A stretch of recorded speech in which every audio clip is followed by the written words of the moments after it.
മിന്നുകെട്ട് ഭാഗം 31. രചന അവതരണം ദിവ്യരാജ്. ഒരു നിമിഷം ശ്വാസമടക്കി പിടിച്ചു നിന്നു അമ്മാളു. ഉള്ളിലെ പിടപ്പ് അവൻ അറിയാതിരിക്കാൻ രൂക്ഷമായി നോക്കിക്കൊണ്ട്. ആളാകെ മാറിയല്ലോ. അല്ലേൽ പേടിച്ചു വിറച്ച് നിൽക്കുന്നവളാ. ഇന്നെന്താ നിനക്കിത്ര ധൈര്യം? അയാൾ കൂടെയുള്ളത് കൊണ്ടാവും. ആണോ? ചിരിയോടെ സംസാരിച്ചു തുടങ്ങിയവന്റെ മുഖം വലഞ്ഞു മുറുകി. അമ്മുവിൻ്റെ തോളിൽ പിടിച്ച് ചുമരിലേക്ക് ചേർത്ത് നിർത്തിക്കൊണ്ട് അവളിലേക്ക് മുഖമടുപ്പിച്ചു എഡ്ഡി. ഭയന്ന് വിറകൊണ്ടു അമ്മാളു. അവൻ്റെ കൈപിടിച്ചു മാറ്റാൻ ആവുന്നത്ര നോക്കി. കഴിയുന്നുണ്ടായിരുന്നില്ല. വീട്, എനിക്ക് പോണം. ഇച്ചായൻ എന്നെ അന്വേഷിക്കും. ഇടർച്ചയോടെ പറഞ്ഞതും അവളെ നോക്കി പുച്ഛത്തോടെ ചിരിച്ചു എഡ്ഡി. ഇച്ചായൻ അന്വേഷിക്കട്ടെ, അവനെല്ലാം അറിയട്ടെ. ഞാൻ പറഞ്ഞതല്ലേ അവനെ നിന്റെ ദേഹത്ത് തൊടാൻ അനുവദിക്കരുതെന്ന്. എന്നിട്ട് അനുസരിച്ചോ നീ? അവൻ്റെ പണത്തിനും പ്രതാപത്തിനും മുന്നിൽ നീ മയങ്ങി അല്ലേടി? അവളെ നോവിക്കാനെന്നോണം തോളിൽ പിടിമുറുക്കി. ഒന്നും സംസാരിക്കാൻ കൂടി കഴിയാതെ അവനിൽ നിന്ന് അകലാൻ നോക്കിക്കൊണ്ടിരുന്നവൾ. നീ കരുതുന്നുണ്ടോ ഞാൻ നിന്നോട് ക്ഷമിക്കുമെന്ന്? ഒരിക്കലുമില്ല. നീ എന്നെ ചതിച്ചു, അനുസരണക്കേട് കാട്ടി. അതിനുള്ളത് മോൾ അനുഭവിക്കും. ഇപ്പോ ഞാൻ എന്തിനാ വന്നതെന്നറിയോ? നാളെ കഴിഞ്ഞ് കുരിശുമറ്റത്തെ സ്വത്ത് വകകൾ നിന്റെ പേരിലേക്ക് കൂടി മാറ്റി എഴുതുക. എനിക്ക് കൂടി അവകാശപ്പെട്ട മുതല അയാൾ ഒറ്റയ്ക്ക് വിടില്ല ഞാൻ. എനിക്കത് നേടിയെടുക്കണം. അതിന് ഞാൻ പറഞ്ഞതൊക്കെ മോൾ അനുസരിക്കണം. പറഞ്ഞുകൊണ്ട് അവളെ വിടുവിച്ചു.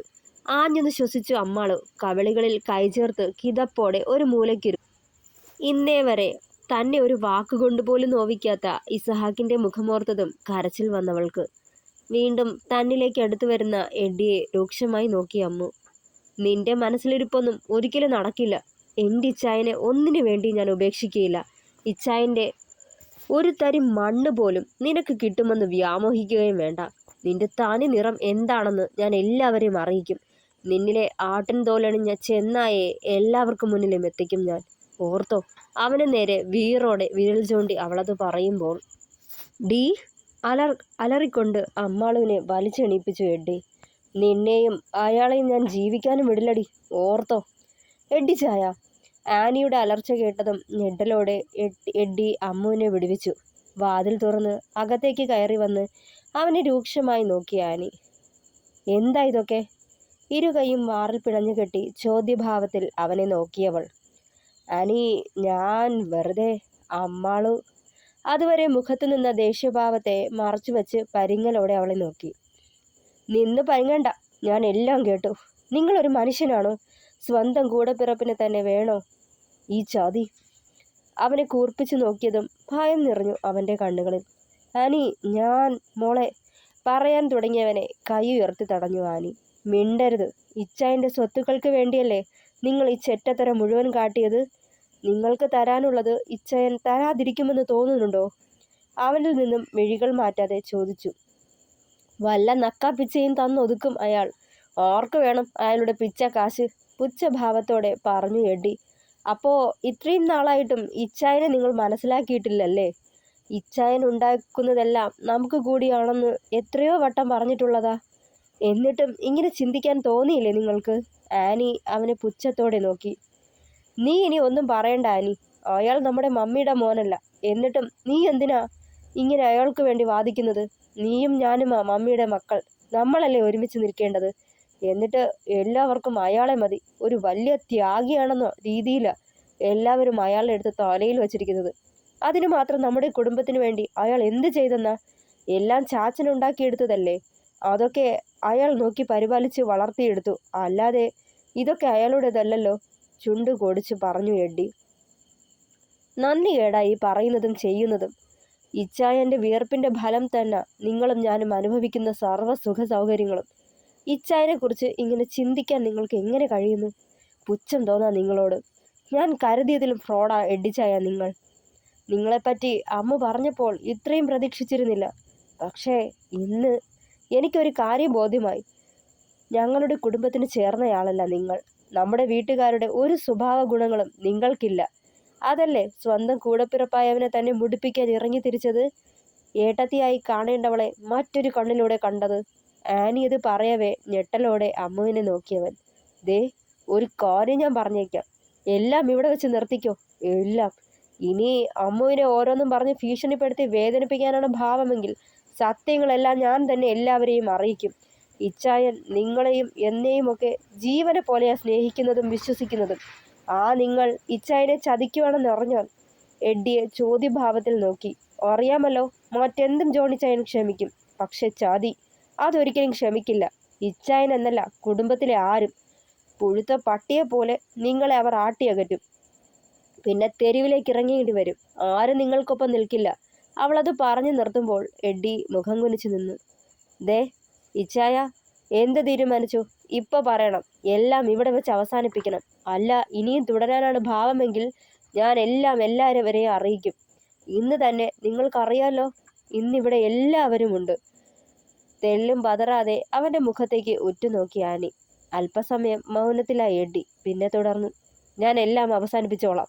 ഒന്നിന്റെ പേരിലും അമ്മാളുവിനെ ശല്യം ചെയ്യില്ല. അത് കേട്ടതും ആനിയുടെയും അമ്മാളുവിന്റെയും മുഖം തെളിഞ്ഞു. അവർ പരസ്പരം നോക്കി. ഈ വാക്ക് തെറ്റിക്കുവാൻ തോന്നുകയാണെങ്കിൽ അതിനു മുന്നേ കുരിശുമുറ്റത്തു നിന്നും പടിയിറങ്ങാനുള്ള ബാഗ് പാക്ക് ചെയ്ത് വെച്ചേക്കണം. അവനെ കൂർപ്പിച്ചു നോക്കിക്കൊണ്ട് അമ്മാളുവിനടുത്തേക്ക് നടന്നു ആനി. അമ്മാളു, നീ എൻ്റെ റൂമിൽ ചെന്ന് മുഖം കഴുകിയേച്ച് പോയാൽ മതി. വെറുതെ ഇച്ചായന് സംശയത്തിന് ഇട കൊടുക്കണ്ട. ചെല്ലേ. അവളത് പറഞ്ഞതേ ഒന്ന് തലയാട്ടിക്കൊണ്ട് അമ്മ പുറത്തേക്ക് നടന്നു. ഇതൊക്കെ ഇച്ചായൻ അറിയണ്ടെന്ന് വെച്ചത് നിങ്ങളോടുള്ള ഭയം കൊണ്ടോ സ്നേഹം കൊണ്ടോ അല്ല. എൻ്റെ ഇച്ചായൻ്റെ മനസ്സ് നോവുന്നത് കാണാൻ വയ്യാഞ്ഞിട്ടാ. ഇനി ആ മനുഷ്യനെ ദ്രോഹിക്കാൻ ഉദ്ദേശിക്കുന്നുണ്ടെങ്കിൽ താക്കീതുപോലെ വിരൽ ചൂണ്ടിക്കൊണ്ട് പറഞ്ഞു നിർത്തി ആനി. തിരിഞ്ഞ് റൂമിൽ നിന്നും പുറത്തേക്ക് നടന്നകലുന്നവനെ പകയോടെ നോക്കി നിന്നു എഡ്ഡി. വന്ന ദേഷ്യത്തിന് കൈമുഷ്ടി ചുരുട്ടിപ്പിടിച്ചു. അമ്മാളു, വിടില്ല ഞാൻ. ചാതിച്ചല്ലേ നീ? എല്ലാം ആനിയോട് തുറന്നു പറയാൻ മാത്രം ധൈര്യമായോ നിനക്ക്? നാശിപ്പിക്കും ഞാൻ നിങ്ങളുടെ ജീവിതം. അങ്ങനെ എന്നെ ചതിച്ചിട്ട് നീ അയാൾക്കൊപ്പം സുഖമായി ജീവിക്കില്ല. ഇത്രയും നാൾ അയാൾ മാത്രമായിരുന്നു എൻ്റെ ശത്രു. ഇന്ന് നീയും ആ സ്ഥാനത്ത് തന്നെ അമ്മാളു. വന്യമായ മുഖഭാവത്തോടെ പല്ലിറുമി അയാൾ. ടാപ്പ് തുറന്ന് മുഖം കഴുകി തുടച്ചു അമ്മാളു. തൊട്ടു പിന്നാലെ ആനി വന്നതും തിരിഞ്ഞവളെ മുറുകെ പിണർന്നു. ആനി, താങ്ക്സ്, ഒരുപാട് താങ്ക്സ്. പക്ഷേ എന്നാലും ഇത്ര വേഗം അയാൾ തോറ്റു തന്നത് അങ്ങോട്ട് ദഹിക്കുന്നില്ല. അവളിൽ നിന്നും മാറിക്കൊണ്ട് ചോദിച്ചു അമ്മാളു. നേരെ, എഡ്ഡിച്ചായൻ പറഞ്ഞത് പൂർണ്ണമായി ഞാൻ വിശ്വസിച്ചിട്ടില്ല. ഞാൻ മറ്റുള്ളവരോട് സത്യങ്ങൾ വിളിച്ചു പറയുമെന്ന് ഭയന്നിട്ട് അയാൾ നമ്മളോട് അങ്ങനെ പറഞ്ഞതാവും. നീ ഒന്ന് കരുതിയിരുന്നു. നോക്കാം എന്താന്ന്. എന്തായാലും ഇനി നിനക്ക് അയാളുടെ ശല്യമുണ്ടാവില്ല, അത് ഉറപ്പ്. നീ ഇനി അതോർത്ത് പേടിക്കണ്ട. പിന്നെ ഇനിയും വൈകിക്കേണ്ട. ചെല്ല്, ഇച്ചായൻ കാത്തിരുന്ന് മുഷിഞ്ഞിട്ടുണ്ടാവും. കുറുമ്പോടെ അവളെ നോക്കി ചെറുപുഞ്ചിരിയോടെ റൂമിലേക്ക് നടന്നു അമ്മു. റൂമിൽ ചെന്നപ്പോൾ ഇസഹാക്ക് അവിടെ തന്നെ നിൽപ്പുണ്ടായിരുന്നു. കയ്യിൽ ഒരു ഫയൽ ഇരിക്കുന്നത് കണ്ടതേ സ്വത്ത് വകകൾ തന്നെ തൻ്റെ പേർക്ക് മാറ്റുന്ന കാര്യം എഡ്ഡി പറഞ്ഞത് അവൾ ഓർത്തു. എന്തു വന്നാലും ഇച്ചായൻ്റെ വസ്തുവകകളൊന്നും തനിക്ക് വേണ്ട ഓർത്തുകൊണ്ട് അകത്തേക്ക് കയറി വാതിൽ കുറ്റിയിട്ടു. വാതിൽ കുറ്റിയിടുന്ന ശബ്ദം കേട്ടതും ഇസഹാക്ക് മുഖമുയർത്തി നോക്കി. എൻ്റെ അമ്മു, ഇതെവിടെയായിരുന്നു നീ? എത്ര നേരമായിട്ട് നോക്കിയിരിക്കുക പെണ്ണെ, വന്നേ, പറഞ്ഞുകൊണ്ട് അവളുടെ കയ്യിൽ പിടിച്ച് വലിച്ചടുപ്പിച്ചു. ദേ എൻ്റെ കൊച്ച്, ഇതിലൊക്കെ ഒന്ന് ഒപ്പിട്ടെ, ചില പേപ്പേഴ്സ് അവൾക്ക് നേരെ നീട്ടി. എന്താ ഇച്ചായ ഇത്? അവൾ തിരക്കി. ഇത് ചില ഡോക്യുമെൻസാ. എൻ്റെ സർവ്വ സമ്പാദ്യവും എൻ്റെ ഭാര്യ എന്ന നിലയിലേക്ക് നിന്റെ പേരിലേക്ക് കൂടി മാറ്റി എഴുതാൻ പോവുക. കണ്ണുകൾ ചിമ്മി പറഞ്ഞവൻ വിളറിയ ഒരു പുഞ്ചിരി സമ്മാനിച്ചു അവൾ. ഇച്ചായ, എനിക്കിതൊന്നും വേണ്ട. ഒന്നും എൻ്റെ പേരിലേക്ക് മാറ്റണ്ട. എല്ലാം ഇപ്പോൾ എങ്ങനെയോ അങ്ങനെ മതി. പ്ലീസ്, കെഞ്ചി പറഞ്ഞവൾ. ദേ അമ്മു, നീ ഇപ്പോൾ ഞാൻ പറഞ്ഞത് അതേപടി അങ്ങ് അനുസരിച്ചാൽ മതി. അല്ലാതെ മറുത്തൊന്നും പറയണ്ട, കുറച്ച് കടുപ്പിച്ചു പറഞ്ഞവൻ. പെട്ടെന്നുള്ള അവൻ്റെ ഭാവമാറ്റം അവളെ തെല്ലൊന്ന് വേദനിപ്പിച്ചു. അവളുടെ മുഖം മാറിയതും ഇസഹാക്ക് അവളെ ചേർത്ത് പിടിച്ചു. സോറി അമ്മു, വിഷമമായോ നിനക്ക്? പറയുന്നതനുസരിക്ക്. അവനെ എതിർക്കാനാവില്ലെന്ന് തോന്നിയതും പറഞ്ഞതുപോലെ സൈൻ ചെയ്തു കൊടുത്തു. Good girl. ഇനി കുറെ ഒഫീഷ്യൽ നൂലാമാലകൾ. അത് കഴിയുമ്പോൾ എൻ്റെ സമ്പത്തിന്മേൽ എനിക്കുള്ള അതേ അവകാശം നിനക്കുമുണ്ടാവും. നാളെ എനിക്കെന്തെങ്കിലും പറ്റിയാൽ നിന്നെയും നമ്മുടെ മക്കളെയും ആരും ഇവിടെ നിന്ന് ഇറക്കി വിടില്ല. അവനത് പറയവേ നെഞ്ചൊന്ന് കാളി അവളുടെ. ഇച്ചായ, വെറുതെ പോലും ഇങ്ങനെയുള്ള സംസാരം വേണ്ട. എനിക്ക് സഹിക്കാൻ കഴിയില്ല. അവൻ്റെ നെഞ്ചിൽ മുഖമമർത്തി കരയുന്നുണ്ടായിരുന്നവൾ. നെഞ്ചിൽ നനവറിഞ്ഞതും അവളെ അടർത്തി മാറ്റി ഇസഹാക്ക്. അയ്യേ, അമ്മൂട്ടി കരയുവാ? കരയല്ലേ പൊന്നെ. മരണം ഒരു യാഥാർത്ഥ്യമാണ്. നമ്മളത് ഉൾക്കൊണ്ടേ മതിയാവും. ഒരിക്കൽ നമ്മൾ പിരിയേണ്ടി വരും, ഒരുപാട് വേദനിപ്പിച്ചുകൊണ്ട്.